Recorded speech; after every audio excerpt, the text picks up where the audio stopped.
മനുഷ്യ ജീവിതത്തിലെ ഏറ്റവും വലിയൊരു ചോദ്യമാണ്, എനിക്ക് വേണ്ടി ആര് പ്രവർത്തിക്കും? സഹായമറ്റൊരു വ്യക്തി, സഹായിപ്പാൻ ആരുമില്ലാതെ ഈ ലോകത്തിൽ അങ്ങോട്ടും ഇങ്ങോട്ടും നോക്കിക്കൊണ്ട് താൻ ചോദിക്കുന്നൊരു ചോദ്യമുണ്ട്, എനിക്ക് വേണ്ടി ആര് പ്രവർത്തിക്കും? വിശുദ്ധ വേദപുസ്തകം നമുക്ക് തരുന്ന ഒരു ഉറപ്പാണ് ഇന്നത്തെ ധ്യാനം. റോമർക്ക് എഴുതിയ ലേഖനം 4-ാം അധ്യായം 21-ാമത്തെ വചനം. അവൻ വാഗ്ദത്തം ചെയ്തത് പ്രവർത്തിപ്പാനും ശക്തനെന്ന് പൂർണ്ണമായി ഉറച്ചു. ദൈവം പ്രവർത്തിക്കാൻ ശക്തനാണെന്ന് ഓരോ ദൈവമക്കളുടെ അകത്ത് വളരെ വ്യക്തതയുള്ള ഉറപ്പുണ്ടാകണം. എങ്ങനെയാണ് നമുക്ക് ആ ഉറപ്പുണ്ടാകുന്നത്? ഉറപ്പുണ്ടാകാൻ ഒറ്റ വഴിയേ ഉള്ളൂ. നിന്റെ ജീവിതത്തിന്റെ 10 വർഷത്തെ നീ പുറകോട്ടൊന്ന് തിരിഞ്ഞു നോക്കുക. അസാധ്യമെന്ന് നീ പറഞ്ഞ എല്ലാ കാര്യങ്ങളും എന്റെ ദൈവം കൃത്യമായി ചെയ്തു തന്നില്ലേ? നിങ്ങളുടെ ജീവിതത്തിൽ ചെയ്ത ഒരു 10 കാര്യം നിങ്ങൾ പുറകോട്ടിരുന്നൊന്ന് ചിന്തിച്ചെടുത്താൽ, ഒരു പേപ്പർ എടുത്ത് ആ പേപ്പറിൽ ദൈവം നിങ്ങളുടെ ജീവിതത്തിൽ പ്രവർത്തിച്ച 10 കാര്യം എഴുതി വെച്ചാൽ, ആ പേപ്പറെ നോക്കുമ്പോൾ നിങ്ങൾക്ക് ഒരു കാര്യം മനസ്സിലാകും. ഇപ്പോൾ നിങ്ങൾ സഹിക്കുന്ന വേദന, ഇപ്പോൾ നിങ്ങൾ സഹിക്കുന്ന പ്രതിബന്ധം, ആര് പ്രവർത്തിക്കുമെന്ന് ചോദിക്കുന്ന സ്ഥാനത്ത് കഴിഞ്ഞ നാളുകളിൽ ആ 10 വിഷയത്തിന്മേൽ ദൈവം പ്രവർത്തിച്ച പോലെ നിന്റെ വിഷയത്തിൽ ദൈവം അത്ഭുതകരമായി പ്രവർത്തിക്കും. നമ്മൾ ചിന്തിക്കുന്ന രീതിയിൽ ഒരിക്കലും ദൈവം പ്രവർത്തിക്കത്തില്ല. ദൈവത്തിന് പ്രവർത്തിക്കുവാൻ ദൈവത്തിൻ്റെതായ ഓരോ പദ്ധതികളുണ്ട്.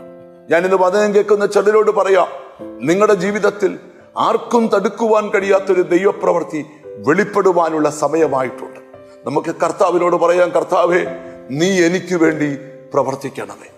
ഇവിടെ റോമർക്ക് പൗലോസ് ലേഖനം എഴുതുമ്പോൾ കർത്താവിനെ കുറിച്ചുള്ള ഉറപ്പ് പറയുക, അവൻ വാഗ്ദത്തം ചെയ്തത് പ്രവർത്തിപ്പാൻ ശക്തനെന്ന് അവൻ പൂർണ്ണമായി ഉറച്ചു. അബ്രഹാമിന്റെ കാര്യമാണ്. ഞാൻ നിങ്ങളോട് തുറന്നു പറയാം, നിങ്ങൾക്ക് ലഭിച്ച വാഗ്ദത്തങ്ങൾ, നിങ്ങൾക്ക് ലഭിച്ചിരിക്കുന്ന സ്വപ്നങ്ങൾ, നിങ്ങൾക്ക് ലഭിച്ചിരിക്കുന്ന പ്രവചന ദൂതുകൾ, നിങ്ങൾക്ക് ലഭിച്ചിരിക്കുന്ന വചനങ്ങൾ, അതെല്ലാം നിവർത്തിപ്പാൻ പ്രവർത്തിപ്പാൻ എൻ്റെ ദൈവം ശക്തനാണ് എന്നുള്ള ഉറപ്പ് നമ്മുടെ ഉള്ളിൽ ഉണ്ടാകണം. ഇപ്പോൾ സാഹചര്യം നടക്കത്തില്ലെന്ന് പറഞ്ഞ വിഷയത്തിൽ ദൈവത്തിന് സംസാരിക്കാനുണ്ട്. അതോടനെ നിവർത്തിച്ചു തരും, ഉടനെ ദൈവം നടത്തിച്ചു തരും.